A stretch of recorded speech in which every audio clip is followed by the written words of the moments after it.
최대화해야 할 것. 우리는 조건적 인정을 전하는 행동은 최소화해야 하지만 조건 없는 인정을 전하는 행동은 최대한 많이 해야 한다. 이때 많은 사람들이 늘 생각하는 의문 하나가 있다. 아이와 함께 있을 때 보통 내 기분은 어떤가?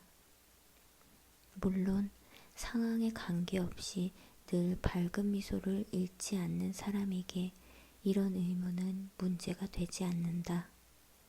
이런 사람은 아이들로 시끌벅적한 집에서도 온종일 지낼 수 있으며 끊임없는 아이의 요구에도 평온을 잃지 않고 참을성 있게 답할 수 있다. 하지만 이렇게 늘 행복한 부모를 시기와 불신의 감정으로 바라보는 사람은 어떻겠는가? 우리는 단지 의지만으로 활기 있고 인내심 많은 사람이 될 수는 없다. 하지만 우리는 할 수 있고 해야만 한다.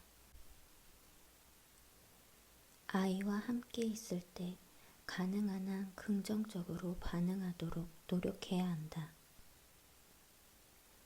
성격이나 재능의 차이는 어쩔 수 없는 일이라고 생각하지 말고 목표를 이루기 위해 얼마나 많은 노력이 필요한가를 생각해야 한다.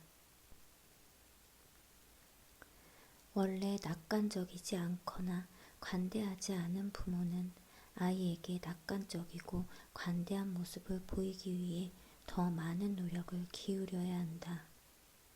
그 노력의 결과에 따라 아이가 사랑받는다고 느끼는지 그리고 얼마나 사랑받는다고 느끼는지가 결정된다.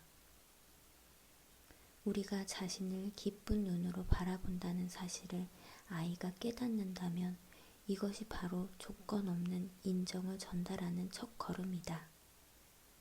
반대로 우리의 냉담한 분위기, 즉 눈흘김, 깊은 한숨이 섞인 짜증 등과 같은 부정적인 모습은 조건 없는 사랑과는 아주 다른 느낌으로 아이에게 다가간다. 물론 중요한 문제는 아이가 잘 알면서도 잘못된 행동을 할 때 우리 사랑을 어떻게 전달할 수 있는가 하는 점이다. 이때 부모는 흔히 아이가 부모의 한계를 시험하고 있다고 생각한다.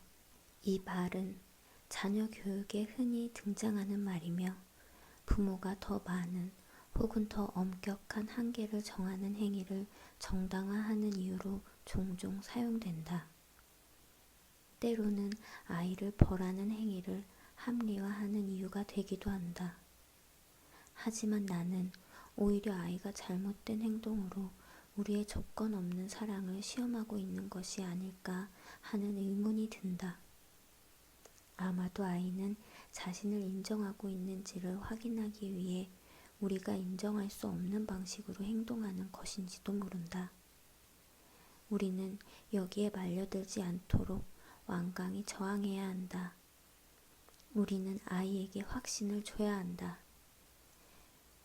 네가 무엇을 하든지 내가 얼마나 실망을 하든지 나는 절대로 너에 대한 사랑을 멈추지 않을 거야.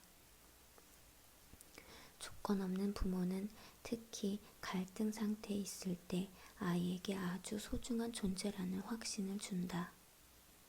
이런 부모는 아이가 바람직하지 못한 방식으로 행동해도 이런 행동은 일시적이며 아이의 본래 모습이 아니라고 말한다.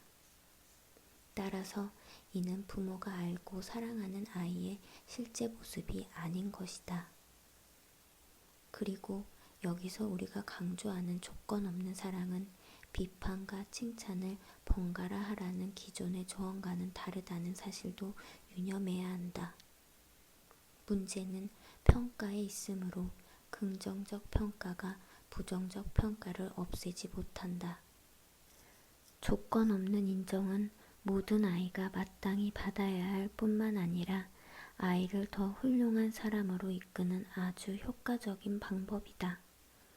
물론 어떤 일이 있어도 아이를 사랑한다는 확신을 아이에게 줄 때 진실한 모습을 보여야 한다. 책에서 읽은 말을 무의미하게 읊조리는 것보다 더 나쁜 방법은 없다.